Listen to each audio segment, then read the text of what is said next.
Assalamualaikum warahmatullahi wabarakatuh.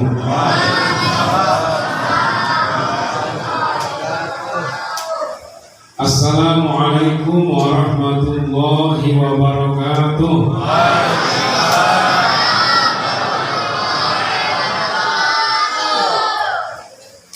Bapak-bapak, saudara-saudara yang saya hormati, saya ingat nanti sebelum saya megang dulu Maulana Syekh itu hampir di setiap pengajiannya itu salah satu yang selalu beliau sampaikan itu adalah masalah salam.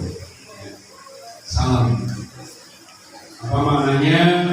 Kita kadang-kadang tidak membuat ucapan salam ini menjadi tambahan pahala untuk kita. Ya. Jadi kalau kita baca di Riyadhus Shalihin itu diantaranya itu adalah Rasulullah menyampaikan apabila ada orang mengucapkan salam kepadamu maka jawablah dengan jawaban yang lebih lengkap dari yang diucapkan oleh orang. Jadi terus selalu sampaikan di mana-mana. Jadi kalau insya Allah semua kita tahu ya, tapi kita coba. Kalau mengucapkan Assalamualaikum maka tidak ada masalah, kita mengatakan Waalaikumsalam warahmatullahi wabarakatuh. Tetapi ketika ada yang mengucapkan salam lengkap Assalamualaikum warahmatullahi wabarakatuh, maka Nabi kita dalam Riyadhus Shalihin itu meminta supaya kita menjawabnya dengan jawaban yang lebih lengkap, ya, yaitu Waalaikumsalam warahmatullahi wabarakatuh wa maghfiratum wa ridwan. Karena banyak sunnah-sunnah Nabi yang berat, ya sekedar yang ringan-ringan saja, ya supaya ada jadi oleh kita. Ya. Saya ulangi Pak ya. Ya. Assalamualaikum warahmatullahi wabarakatuh.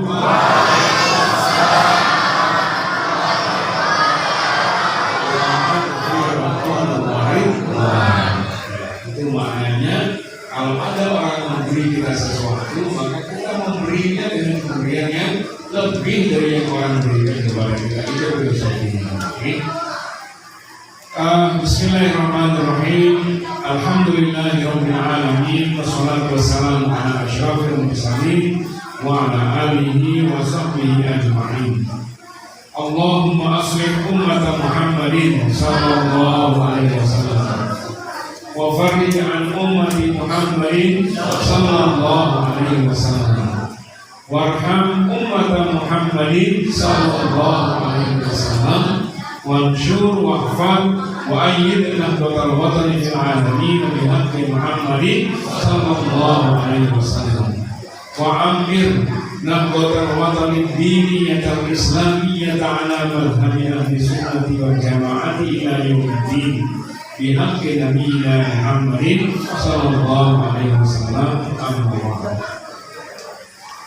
Yang saya hormati, saya muliakan orang-orang tua, guru-guru saya yang ada di sini. Yang pertama Bapak Guru Haji Sunani, yang SQ. Jadi beliau adalah yang perintis pendiri, ya, sekaligus beliau luar biasa berkhidmat, ya, untuk pondok yang sama-sama kita cintai ini. Ada saudara tiang Bapak Guru Haji Muslim Habib, ya, beliau ini adalah ketua pengurus wilayah NWDI DKI Jakarta, yang salah satu pejuang di kekuatan dunia Islam. Tadi kita mendengarkan suara yang sangat baik, yang sangat merdu dari kori kita, Bapak Guru Haji Abdul Karim. Bapak Ibu sekalian, malam ini sungguh berkah. Ya, kalau kita mengajarkan diri untuk datang mendengarkan suara kori yang pernah mendapatkan juara dunia di MTQ itu, ya mungkin berat. Tapi hari ini alhamdulillah kita bersama beliau dalam satu majelis. Jadi tadi kenapa kita tertegun mendengarkan? Karena ternyata beliau ini adalah, ya, peraih juara MTQ tingkat dunia di India. Alhamdulillah. Mudah-mudahan anak-anak kita semua seperti beliau insyaallah, ya. Amin ya rabbal alamin. Kemudian ada para alumni, ya, Bapak kita dari TNI, ya kemudian juga Pak Lurah tadi yang saya dengar, alhamdulillah juga ada di sini. Orang-orang tua kami semuanya yang mungkin mohon maaf tidak dapat saya sebutkan satu persatu, tetapi semuanya saya hormati dan saya hargai. Pertama-tama tentu rasa syukur yang dalam kepada Allah Subhanahu wa Ta'ala bahwa malam ini kita dapat berkumpul di tempat ini dengan membawa satu perasaan yang sama, yaitu luapan cinta kita kepada Nabi kita besar Muhammad Sallallahu Alaihi Wasallam. Ya, karena malam ini selain kita memperingati kaum Bapak Maulana Syekh Al-Mansur, kita juga memperingati Maulid Nabi kita besar Muhammad Sallallahu Alaihi Wasallam. Dan satu lagi, malam ini juga di beberapa tempat, bahkan saya di Pondok, di Lombok juga sedang memperingati Hari Santri Nasional. Alhamdulillah. Jadi tiga ini berdekatan waktunya. Hari Santri, kemudian Maulid Nabi kita besar Muhammad SAW, kemudian Haul Al-Maghfurah guru kita Maulana Syekh Tuan Guru Kiai Haji Muhammad Zainuddin Ibnu Abdul Majid. Bapak sekalian yang saya hormati, saya pun baru mungkin kalau tidak salah kemarin sore, ya. Jadi ini ketua PDNW Jakarta Selatan, ya Bapak Lalu Mahdi, itu menyampaikan surat kepada saya tentang acara pada malam hari ini. Sebetulnya saya harus di Jakarta itu besok, karena ada agenda jam 3 sore, jadi saya berangkat pagi seharusnya. Tapi alhamdulillah, ya karena saya mendapatkan pemberitahuan dan undangan tentang acara ini, maka berat sekali rasanya saya tidak hadir di Bapak sekalian. Ya, maka saya berangkat tadi dan ini baru datang. Ya, saya hanya ganti baju di hotel lalu berangkat juga. Mengapa berat? Satu, karena silaturahmi ini luar biasa. Dan yang kedua adalah saya diamanahkan untuk datang sebagai pengurus besar MLI. Secara kebetulan saya diamanahkan menjadi wakil ketua 2 yang membidangi wilayah Jawa dan Sumatera, maka termasuk pondok kita yang ada di tempat ini. Saya menyampaikan salam takzim, salam hormat, ya Bapak Tuan Guru Bajang, Tuan Guru Kiai Muhammad Zainuddin Abdul Majid. Ya, beliau tidak berkesempatan hadir langsung pada malam hari ini karena sedang berada di Riau. Ya, safari dakwah beliau sekarang di Riau. Habis dari Riau itu langsung ke Lampung. Ya. Jadi cukup panjang waktu beliau berada di luar Lombok pada saat ini. Maka agenda-agenda beliau sangat padat. Kami di Lombok saja susah sekali bertemu beliau. Dia jarang sekali bisa bertemu beliau. Aktivitas beliau baik di tingkat lokal dan nasional maupun internasional. Bahkan alhamdulillah barusannya saya mendapatkan WA dari kawan-kawan alumni Maroko yang ada di Indonesia yang mengucapkan selamat bahwa Tuan Guru Bajang, Tuan Guru Kiai Muhammad Zainuddin itu mendapatkan penghargaan dari Grand Sheikh Al-Azhar di Kairo. Karena apa? Karena beliau adalah salah satu alumni yang dianggap berpengaruh oleh Universitas Al-Azhar. Jadi kategorinya beliau adalah menjadi salah satu alumni yang sangat berpengaruh dalam memperjuangkan Islam wasatiyah yang seperti yang kita lakukan sehari-hari. Islam bukan garis keras, ya.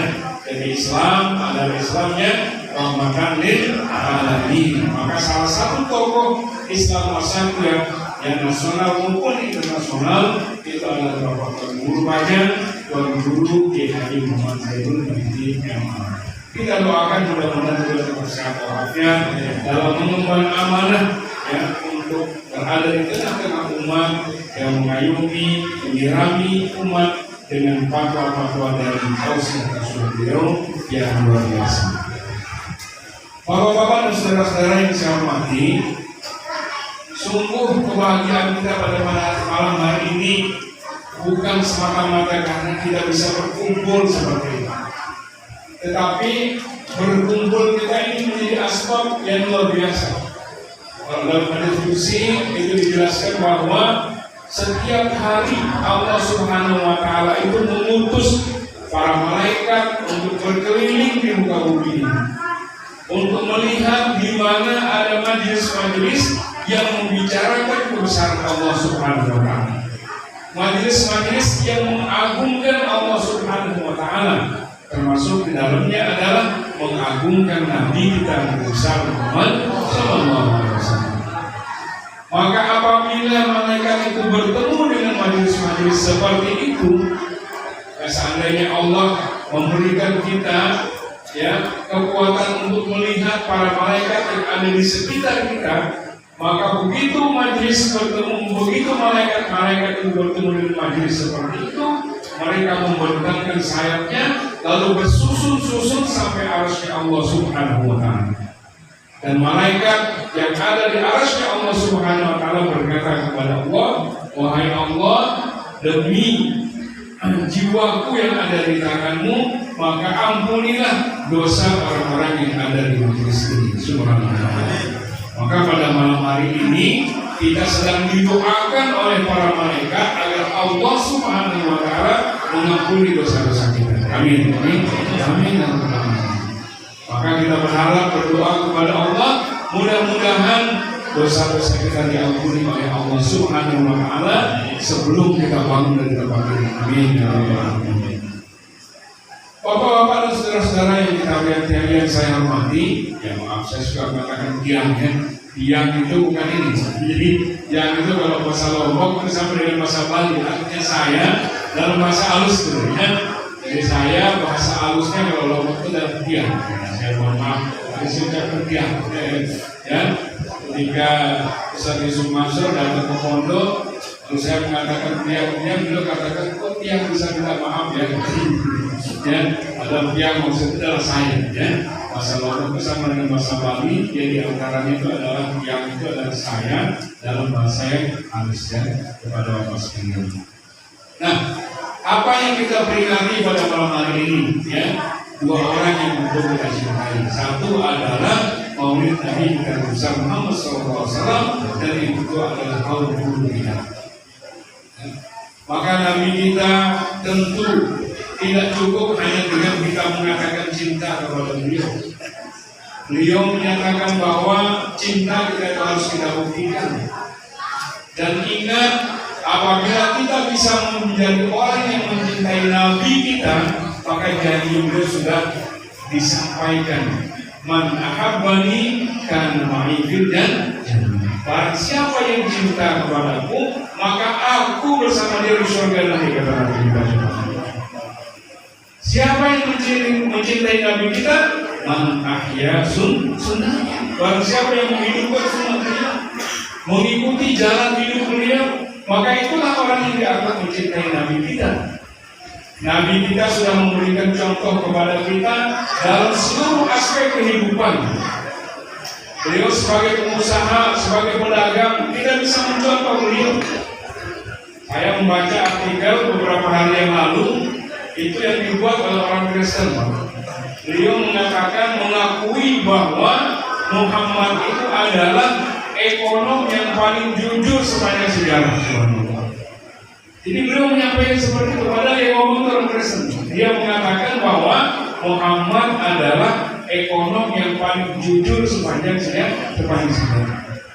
Maka kejujuran beliau itu harus kita contoh, karena beliau tidak berprinsip seperti prinsip kita sebagian sekarang, mencari harta yang halal, yang haram saja susah, apalagi yang halal. Ini kata Bang Roman. Ya.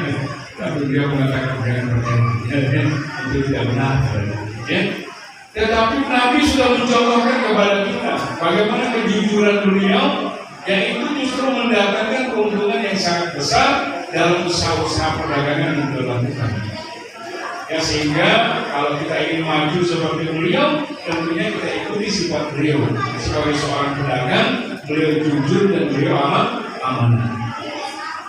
Jangan pernah dalam usaha perdagangan kita itu ada tersangkut harta-harta yang riba disebabkan karena kita mendapatkan keuntungan yang diperoleh dari kebohongan-kebohongan atau penipuan-penipuan.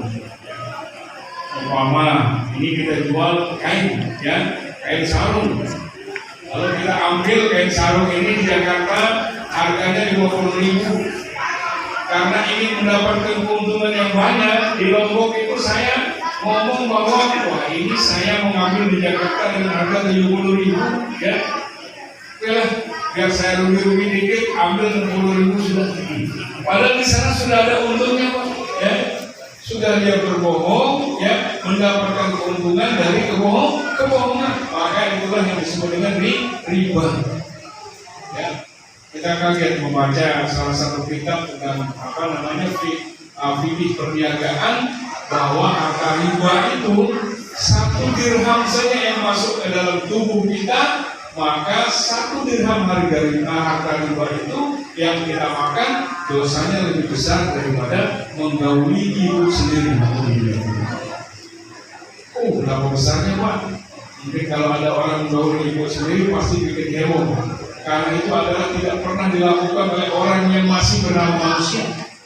Tetapi ternyata orang yang memakan riba walaupun hanya 1 dirham saja, maka itu dosanya lebih daripada menzinahi ibu sendiri.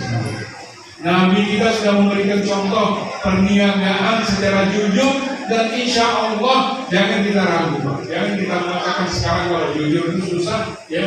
Jangan, insya Allah kita harus yakini bahwa orang yang tidak jujur sekalipun dia suka sama orang jujur, ya. Atau orang tidak jujur pun masih suka sama orang jujur. Dan inilah contoh yang bisa ambil dari Nabi kita Muhammad SAW. Dan di antaranya, jadi banyak sekali. Nah, kemudian kita juga mengenang bagaimana kehidupan guru kita manusia. Jadi beliau selalu menyampaikan dalam setiap pengajian beliau bahwa beliau itu mengibaratkan diri beliau seperti makanan. Kenapa terus berputar yang menyinari kegelapan secara istiqomah? Kata istiqomah ini selalu sangat ditekankan oleh beliau. Karena apa? Karena istiqomah ini walaupun ringan perbuatan kita, tetapi pahalanya sangat besar apabila bisa kita lakukan secara istiqomah. Ya. Suatu hari Nabi kita sedang ada di majelis, lalu tiba-tiba beliau terdiam sejenak.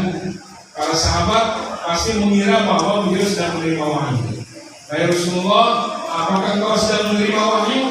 Nabi ternyata mengatakan, oh tidak, saya tidak sedang menerima wahyu. Tetapi kenapa saya terdiam tadi? Allah memperdengarkan saya suara terompahnya Bilal itu sudah ada di surga. Padahal Bilal ini masih hidup, suara terompahnya sudah terdengar di surga. Para sahabat ini sangat penasaran apa kira-kira amalan yang dilakukan oleh Bilal.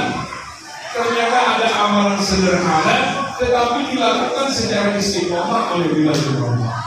Jadi besarnya nilai amalan itu tidak tergantung kepada jenis amalannya, tetapi apakah dilakukan secara istiqomah atau tidak. Apa amalan yang Bilal insya Allah bisa kita lakukan, yang penting kita mau. Bilal itu secara istiqomah tidak pernah batal wudunya. Ya. Beliau kalau batal wudu lagi, sampai beliau tertidur. Nah itu istiqomah dilakukan oleh Bilal. Ternyata akibat istiqomahannya itu Allah memberikan penghargaan yang luar biasa. Suara terompahnya Bilal sudah terdengar di surga, padahal orangnya masih ada di dunia surga. Insya Allah ini selalu disampaikan. Maka kita kalau belajar di Nahdlatul Ulama itu ada 3 yang selalu sering beliau sampaikan, yaitu yakin, ikhlas, istiqomah. Yakin, ikhlas, istiqomah. Itu terus beliau sampaikan. Yakin, kita yakin bahwa apa yang kita perjuangkan dalam agama ini adalah sesuatu yang benar. Harus kita yakini kebenaran itu. Kemudian kita ikhlas, kita lakukan semata-mata karena Allah. Nahdlatul Ulama atau Nahdlatul Ulama Diniyah Islamiyah bukanlah organisasi yang bisa menghidupi kita secara material. Bahkan beliau selalu berpesan pada pengurus yayasan, kepada pengurus madrasah, jangan mencari hidup di madrasah, tetapi usahakan hidupkanlah madrasah. Ini beliau sampaikan terus berulang-ulang. Kemudian yang ketiga, istiqomah. Itu beliau terus sampaikan. Suatu hari seorang sahabat datang kepada Nabi kita, Wahai Nabi, sampaikanlah kepada saya satu ajaran saja yang kemudian saya tidak bertanya lagi tentang ajaran-ajaran yang lain kepada engkau ya Rasulullah. Nyata Nabi kita mengatakan, Qul amantu billah tsumma istaqim. Katakanlah saya beriman kepada Allah lalu istiqomah. Maka pesan ini selalu disampaikan oleh Maulana Syekh pada saat ayat beliau, dan tentu saja Bapak sekalian itu menjadi pegangan kita semua. Oke, di Lombok Maulana Syekh luar biasa, sampai di Papua, digotong ke gunung-gunung, ke bukit-bukit. Ya. Karena apa? Karena beliau kalau sakit, bisa sebagai istimewa beliau. Obatnya itu adalah mengajar. Jadi kalau beliau sakit, maka beliau mengatakan, khawatirku, obati saya. Ternyata itu keluarga sudah paham. Maksudnya itu adalah dalam kondisi beliau lemah dan sakit seperti itu pun, bahwa dia ke depan santri itu, lalu beliau mengajar, beliau sehat. Itu salah satu keistimewaan beliau. Banyak sekali, ya. Saya menceritakan apa yang saya saksikan langsung. Kami dulu membuat madrasah di kampung, ya, lalu bapak saya almarhum, ya, lapor kepada beliau, kami membuat madrasah. Tetapi kita agak kekurangan dana, ya. Maka beliau waktu itu memberikan sedikit uang, ya sedikit sekali uang. Beliau mengatakan, ini beli kapur, kalau dulu kita masih pakai kapur, ya, beli kapur sama pasir. Ya kamu sekali saja beli, lalu tutup dia dengan terpal. Kalau kamu ambil, jangan lihat pasirnya. Ya, insya Allah ini cukup sampai selesai madrasah. Ternyata benar. Ini saya menceritakan karena saya menyaksikan. Saya tahu kan. Jadi begitu ambil, pas apa terpalnya tidak diangkat, ya besok diambil lagi sampai madrasah itu selesai. Hanya sekali itu nggak beli pasir tanpa kapur. Jadi nggak pernah beli lagi. Nah yang lain mungkin saya kalau tidak menyaksikan, ini saya saksikan langsung. Saya tahu. Alhamdulillah kami dijalankan untuk membangun, kalau 2 bulan bisa selesai, ya saya akan disini untuk meresmikan. Ternyata kalau tidak salah 48 hari madrasah itu langsung tuntas, ya beliau datang langsung meresmikan. Nah ini yang saya lihat, tapi tidak perlu Bapak sekalian kita heran dalam arti kemudian apa kita mempertanyakan, tidak, karena memang beliau adalah waliullah yang diberikan karamah oleh Allah Subhanahu wa Ta'ala. Jadi kita yakin bahwa apa yang beliau lakukan itu, itulah keistimewaan yang diberikan oleh Allah Subhanahu wa Ta'ala, dan bisa Allah berikan kepada siapapun hamba-hamba yang soleh yang dikehendaki oleh Allah Subhanahu wa Ta'ala. Maka mudah-mudahan dengan haul kita pada malam hari ini, kecintaan kita kepada Maulana Syekh dan kecintaan kita kepada Rasulullah SAW menjadi terus meningkat mudah-mudahan, ya, sehingga ada hikmah kita melakukan hal pada malam hari ini. Hikmah itu kalau dalam bahasa Arab yang sering diajarkan oleh beliau, oleh guru-guru kita, adalah azyadatul khair, adalah adanya tambahan kebaikan, ya. Kalau sebelum maulid mungkin masih ada goyang-goyang sholat kita, ya. Lalu kita dengarkan penjelasan dari guru-guru kita bagaimana besarnya dosa orang yang meninggalkan sholat. Setelah itu perlu kita memperbaiki diri. Itu namanya ziyadatul khair. Kalau kita masih cuek saja, ya namanya kita tidak mendapat hikmah. Ya. Dalam salah satu ayat dijelaskan bahwa apabila orang secara sengaja meninggalkan sholat tanpa ada uzur yang syar'i, maka satu waktu saja dari sholat yang dia tinggalkan itu sama dengan dia menggadaikan dirinya selama 80 tahun di neraka. 80 tahun. Kita kadang-kadang kalau sehari tidak sholat itu kali itu 80 tahun. Tahun lebih. Maka ulama insya Allah, ya, adalah ulama yang bertekad untuk mengikuti jalan hidup beliau, terutama di dalam masyarakat kita sholat di dalam beliau.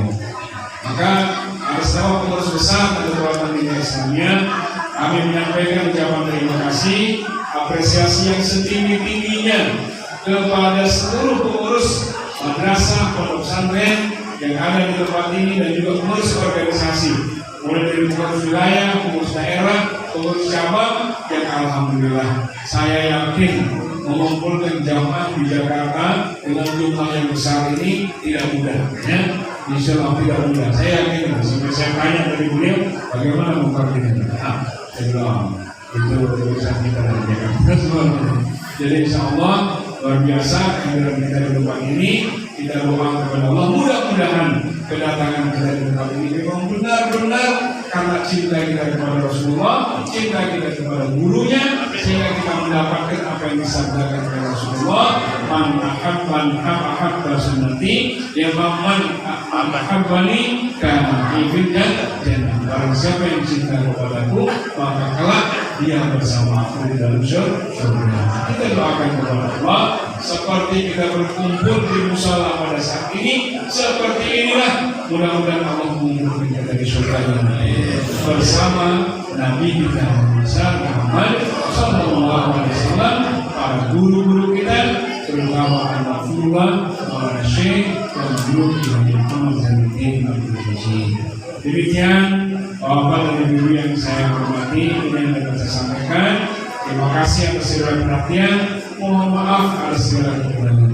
Wallahul muwaffiq wal hadi ila sabilil irsyad. Wassalamualaikum warahmatullahi wabarakatuh.